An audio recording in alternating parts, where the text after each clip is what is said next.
Goeiemiddag en baie welkom by nog 'n episode van Praag TV. Nou vanaand gaan ons 'n bietjie gesels oor die 4 voorwaardes van Amerika aan die ANC. Want ons weet hier, daar was onlangs 'n besoek van Dr. Corneille Mulder, as ook meneer Theo de Jager en meneer Papenfoes, Gerard Papenfoes, aan die FSA, waar hulle ook met amptenare gesels het. En toe het Amerika die 4 voorwaardes gestel waarop hy normale betrekkinge met Suid-Afrika kan handhaaf. Nou vir my is dit nie genoeg nie, maar ek dink dit is die begin van 'n beweging in die regte rigting. Nie waar nie. Nou voor ons daarby kom, wil ek jy net 'n bietjie herinner weer eens aan ons boek wat steeds te koop is, die vertaling van Joseph Conrad se Heart of Darkness, of terwyl Hart van Duisternis. Hier is hy, en ek het ook gedink, sien dat nou Sondag aand is, dan kan ons sommer so 'n bladsy steeds te koop. Ek sal die skakel onder in die beskrywing plaas. Maar ons kan sommer so 'n bietjie kyk na 'n bladsy uit die boek, net interessantheidshalwe, dalk interesseer dit u. Ja, ons is op bladsy 67 en die verteller sê, dis nou Malo, hy sê, jammer, ek het vergeet dat die pyn ook deel van die prys is. Kom ons kry, ek sal dit net hier op die skerm kry. As hy, jammer, ek het vergeet dat die pyn ook deel van die prys wat betaal word is. En in elk geval, wat maak die prys saak, solank die toertjie goed gedoen word? Julle doen julle toertjies baie goed, en ek doen self nie sleg nie. Ek het reg gekry om daardie boot op die rivier te hou tydens my eerste tog. Dis steeds vir my 'n wonderwerk. Ek was soos 'n geblinddoekte man wat 'n trok oor 'n slegte pad bestuur. Ek het gesweet en gebewe, dit kan julle glo. Dis vir 'n seeman 'n onvergeeflike sonde om gedurig die bodem van die ding wat veronderstel is om onder sy sorg te dryf, te skraap. Miskien weet niemand daarvan nie, maar jy vergeet daardie stampslag nooit, of hoe. Dis 'n hou reg op die hart. Jy onthou dit, jy droom daarvan, jy word in die nag wakker en dink daaraan, jare daarna, en word van vooraf warm en koud. Ek gee nie voor dat daardie stoomboot die hele tyd gedryf het nie. Meer as een keer moes hy 'n bietjie deur die water waad met 20 kannibale wat rondplons en stoot. Ons het sommige van die kerels as bemanning op pad gewerf. Eerste klas kerels, die kannibale, op hulle plek. Hulle was mense met wie mens kon werk, en ek was dankbaar. In elk geval het hulle mekaar nie voor my oë verslind nie. Hulle het 'n voorraad seekoeivleis wat gevrot het, en wat die geheime van die wildernis in my neusgate laat stink het, gebring. Ek kan dit nou nog ruik. Ek het die bestuurder aan boord gehad, en 4 van ons pelgrims met hulle stawwe, alles voltallig. Soms het ons by 'n stasie naby die oewer wat aan die rand van die onbekende vasklou gekom, en die wit mans wat met groot gebare van blydskap en verrassing en verwelkoming uit 'n omgeslaane pondokkie gestorm kom, het baie snaaks gelyk, asof hulle daar deur 'n vloek gevange gehou word. Die woord ivoor sou vir 'n rukkie in die lug lui, en dan sou ons weer verder die stilte ingaan, tussen die hoë walle van ons kronkelweg deur, terwyl die eentonige klop van die hekwiel in holslae weer klink. Bome, miljoene bome, massief, reusagtig, hoog in die lug op, en by hulle voete, langs die oewer teen die stroom, het die vuil klein stoomboot, soos 'n slakagtige kewer wat oor die vloer van 'n indrukwekkende kolonnade aansukkel, voortgekruip. Dit het jou baie klein laat voel, baie verlore, en tog was die gevoel nie heeltemal neerdrukkend nie. Al was ons klein, het die vuil klein kewer aangekruip, wat presies was wat ek wou gehad het, dit moet doen. Waar die pelgrims gedink het dit gaan heen kruip, het ek nie geweet nie. Seker na een of ander plek waar hulle verwag het dat hulle iets sou kry. Vir my was dit uitsluitlik op pad na Kurtz. Toe die stoompype begin lek, het ons baie stadig begin kruip. Die afstande het voor ons oopgegaan en agter ons gesluit, asof die bos moeiteloos oor die water geklim het, om die weg vir ons terugkeer te versper. Ons het dieper en dieper in die hart van die donker ingepenetreer. Dit was baie stil daar. Snags sou die slaaf van tromme agter die gordyn van bome teen die rivier ophardloop en vaagweg daar bly, asof dit hoog oor ons koppe in die lug tot die eerste dagbreek hang. Nou ja, daar het so 'n bladsy uit Hart van Duisternis, maar om terug te keer tot hierdie besoek van Corneille Mulder en Key aan die VSA, en reeds voor met die aanvang van hierdie van Trump se aankondiging oor vlugtelingstatus vir Afrikaners en ook van 'n gesprek wat in Amerika sou plaasvind, het ek gesê die belangrikste ding is dat alle forme van rassediskriminasie teen blankes afgeskaf moet word. Enige vorm van swart ekonomiese bemagtiging, enige diskriminasie teen die blanke of soos dit soms genoem word die Kaukasiër. Dis mos 'n term wat gebruik word as mense nou nie van blanke wil praat nie, die Kaukasiër. Enige diskriminasie, enige wet wat die Kaukasiër belemmer in sy ekonomiese bedrywigheid hier in Suid-Afrika, dit moet uit. Nou ons is nou nog nie daar nie, want dit sal 'n begin wees, want solank as wat die Kaukasiër op 'n gelyke speelvak kan meeding, dan gaan hy presteer. Ons weet, die Kaukasiër is iemand wat presteer, hy het deur die eeue presteer. Ons het nou net, 'n hele boek uit die middeleeue vertaal, of wat handel oor die middeleeue, wat binnekort ook in Afrikaans gaan verskyn. 'n roman, 'n pragtige ding. En ja, as ek dink aan wat die Kaukasiërs al reg, wat die Romeine en die Grieke en almal al reg gekry het, en Latyn, wat dit alles verteenwoordig het. En in die middeleeue, die groot kathedrale, die van die wat al in Europa was, meeste van jy kan sien daardie kathedrale wat ons in die middeleeue gebou het. Dit is eenvoudig ongelooflik. So hierdie Kaukasiër, as jy hom loslaat en daar's nie belemmering vir hom nie, dan gaan hy presteer. En dit gaan dinge vir ons beter maak. Maar solank as daar hierdie wetgewing bestaan wat teen ons diskrimineer, dit is die begin van ons ondergang. Want dit word al hoe strenger en strenger en jy word al hoe meer gemarginaliseer in jou onderneming, jy mag nie werk nie, ons kinders studeer verskriklik hard en kry allerlei grade en kwalifikasies, maar hulle mag nie werk kry nie, want hulle behoort tot die verkeerde ras. Dis 'n totale onding wat nou moet ophou, en ten minste is die Amerikaners besig om bietjie druk toe te pas, soos ons nou in hierdie besoek gesien het. Ek het trouwens op Netwerk 24 iewers het ek Corneille Mulder, hulle het een of ander verklaring uitgestuur, maar dis blykbaar in Engels gedoen, maar hulle het dit in Netwerk 24 in Afrikaans vertaal. Ek sal dit sommer hier gou op die skerm sit.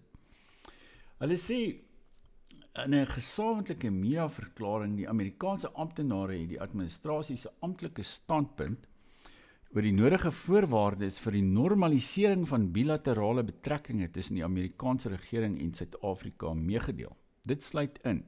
Nou daar is die eerste punt. Die klassifikasie van plaasaanvalle as 'n prioriteitsmisdaad.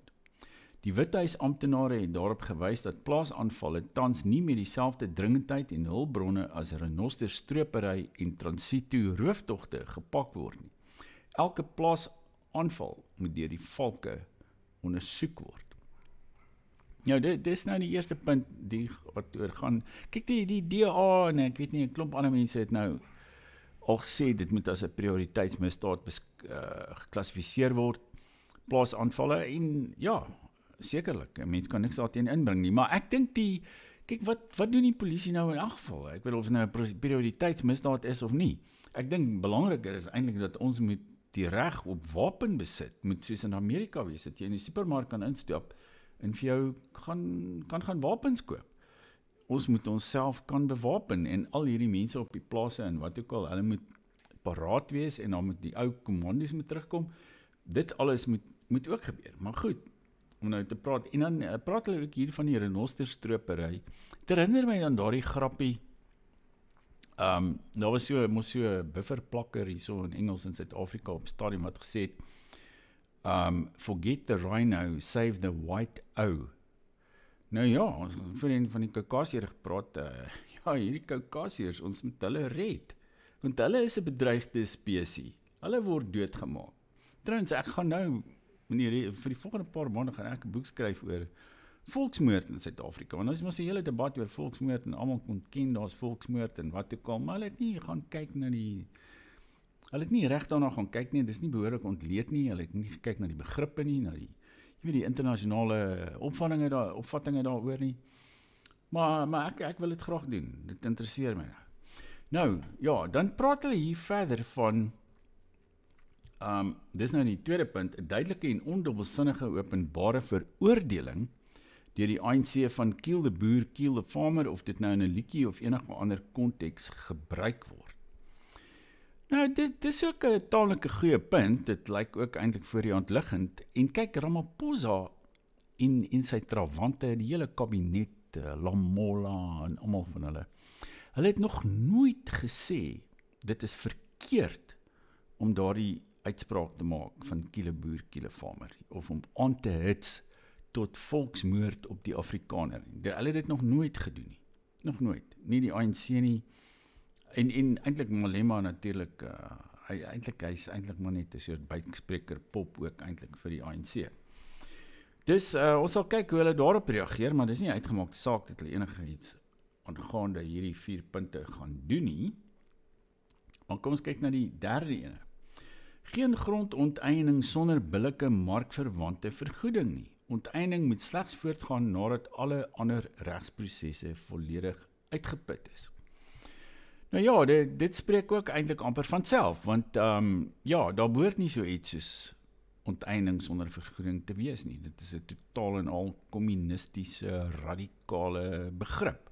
Wat hier, maar natuurlik, kommunisme in ons land het geseëvier terwyl dit in die res van die wêreld vergaan het. Maar hier by ons sit ons nou met kommunisme, en dit is 'n bietjie 'n paar van die terme verander. Jy weet, hulle praat nie meer van die revolusie nie, of soms praat hulle daarvan, die nasionale demokratiese revolusie, of daar's mos 'n ander term ook vir die tweede vorm van revolusie, die maatskaplike revolusie. Kyk, Karl Marx het gepraat van die maatskaplike, hy het gesê, die Franse revolusie was 'n politieke revolusie, Marx in Engels, maar toe die Russiese revolusie, of Lenin het dit gesê, was 'n maatskaplike revolusie. En in die ANC se maatskaplike revolusie, hulle wil hom nog toepas, die eintlike revolusie, want 94 was maar net die begin, die eerste nasionale demokratiese revolusie, sogenaamd. Nou, ja, so onteiening moet slegs voortgaan, ja, eiendomsreg behoort beskerm te word.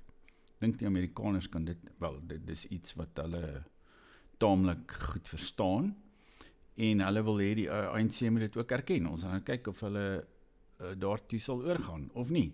En dan die vierde punt is my nogal interessant, vrystelling van Amerikaanse entiteite van alle vereistes vir swart ekonomiese bemagtiging. Geen rasgegronde wetgewing wat 'n nie-tarief handelsversperring kan veroorsaak, mag op Amerikaanse entiteite van toepassing wees nie. Met ander woorde, enige Amerikaanse maatskappy, of dit nou Microsoft of Google of McDonald's of ek weet nie, wel kyk, General Motors is lankal land uit, so ons gaan hulle nou nie noem nie, maar daar is iets so 600 Amerikaanse maatskappye wat in Suid-Afrika sake doen, en hulle moet almal kwytgeskeld word van enige vorm van swart ekonomiese bemagtiging of rasgegronde wetgewing. Met ander woorde, Amerikaanse maatskappye in Suid-Afrika sal Kaukasiërs, jou Kaukasiër, hulle sal hulle vrylik in diens kan neem. Met ander woorde, al die talentvolle jong Kaukasiërs sal nou kan gaan werk vir Amerikaanse maatskappye, en uiteraard gaan daardie maatskappye mededingend raak. Dit gaan vir hulle werk. Maar nou het ek gedink, en natuurlik, daar kan geen dwang wees op 'n Amerikaanse maatskappy in Suid-Afrika om van sy aandele of winste of winsdeling of wat ook al aan een of ander ANC kader oor te dra nie, soos natuurlik Ramaphosa en almal van hulle het skatryk geword uit sulke tipe transaksies, maar dit gaan nie meer geskied sover dit Amerikaanse maatskappye betref nie. Toe het ek nou gedink, as dit nou van toepassing sou wees, hoekom kan ons mense dan nie alle ondernemings ook in Amerika registreer? Jy kan 'n maatskappy stig in Amerika en jy registreer hom daar, en jou plaaslike maatskappy word dan 'n vol filiaal van die Amerikaanse maatskappy, en dan kan hy natuurlik ook, dan is hy ook 'n Amerikaanse maatskappy, en daar mag nie teen hom gediskrimineer word nie, en hy kan ook vrylik mense ongeag ras in diens neem. Dit sou eintlik baie eenvoudig wees om te doen. Hy kan dan as 'n tak van die Amerikaanse maatskappy, kan hy in Suid-Afrika werksaam wees.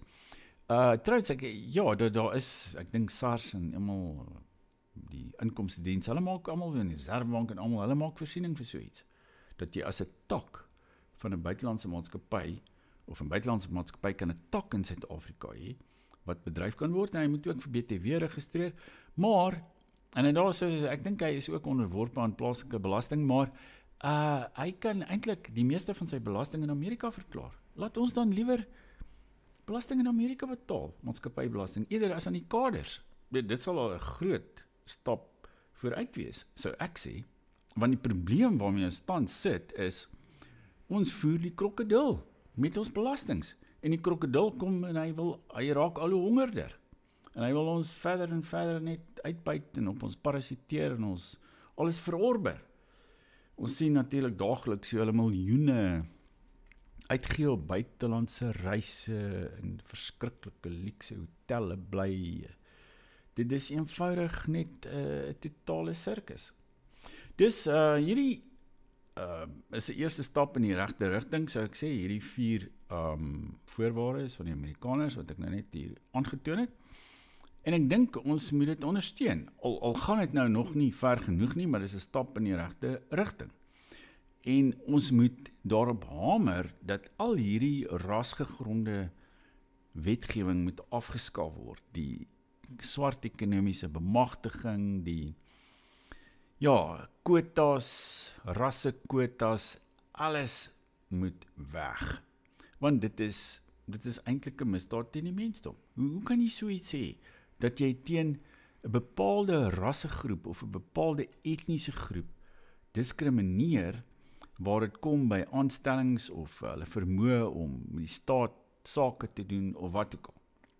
Dit is eintlik baie erger as apartheid, hoor. Ons sal op 'n ander stadium nog hierdie is eintlik super apartheid. Terwyl dit is nie eintlik eens apartheid nie, dit is onverduldende rasse kommunisme, so ek dit noem. Ons gaan nog, ek moet op 'n stadium wil ek so 'n bietjie gesels oor so 'n idee wat al lankal by my broei, jy weet wat apartheid eintlik was. En die teorie daarvan, want daar's nie so baie daaroor geskryf nie, maar daar's hier en daar daaroor geskryf. Want ongelukkig die Afrikaner is nie 'n baie goeie ideoloog nie. Jy weet, hy werk nie met ideologie nie, hy is meer 'n prakties georiënteerde mens, wat dinge wil organiseer en laat vlot en laat werk. Jy weet, daar was mos jare gelede die Broederbond gesê, nee, ons moet Suid-Afrika net laat werk, ongeag die ANC, maar nou sien ons kry dit nie reg nie, die land werk nie meer nie, so ons nou ander oplossings nodig. Maar ja, ons moet bietjie kyk na die ideologie van apartheid in ons eie konteks, maar ook na liberalisme en kommunisme, en hoe dit in Suid-Afrika werk, en hoe, wat se waarde daardie teorieë, daardie politieke teorieë toevoeg tot Suid-Afrika, of in welke mate dit op ons werklikheid van toepassing is. Het ons gesien die klasselose samelewing wat Marx en Engels beloof het, dit in Suid-Afrika aangekom? Nee, dit het nie. Die Gini-koëffisiënt in Suid-Afrika is die hoogste ter wêreld. Dit is die mees ongelyke samelewing ter wêreld, in weerwil van onverdunde kommunisme hier by ons. En dan liberalisme, dat almal net individue is en glad nie volgens etnisiteit handel of taal, kultuur, dit geen rol speel nie. Ons is almal net individue wat wil ryk word of wat ons individuele versigtinge na geld en status wil najag. Dit is ook nie van toepassing nie, so ek sê. Ek dink daar is baie mense wat so voel en wat dit graag probeer doen, maar hulle het hierdie ander ding wat nou opgedoem het, hierdie waarvan hulle praat hierso, die rasgegronde wetgewing. Nou rasgegronde wetgewing is nie gegrond op liberalisme nie, of in elk geval nie op die klassieke individualistiese vorm daarvan. Maar ons sal op 'n ander keer 'n bietjie dieper daarop ingaan. Ek moet ook 'n bietjie my geheue verfris oor 'n paar dinge, veral wat apartheid betref, van daar was hier en daar mense wat so 'n bietjie daarop ingegaan het, van die ou teoretici van destyds, wat niemand natuurlik deesdae meer lees nie, want ons is soort van, ek weet nie, ek dink ons is 'n lobotomie gegee of iets, of hulle het ons geheue uitgewis, of iets van die aard. Jy weet, en ons het skielik net van die jaar 0 in 1994 af begin, en ons het nie hierdie hele historiese aanloop daartoe en die vorige werklike ere wat daar was, en teorieë en so meer, ons het gerieflikheidshalwe daarvan vergeet, of dit is nou taboe om daaroor te praat, maar ek dink ons mag maar daaroor praat. As jy tot hier geluister het, baie dankie, en ek plaas die skakel na Hart van Duisternis in die beskrywing van die video, en moenie vergeet om op die kanaal in te teken, en volgende keer maak ons weer so. Totsiens.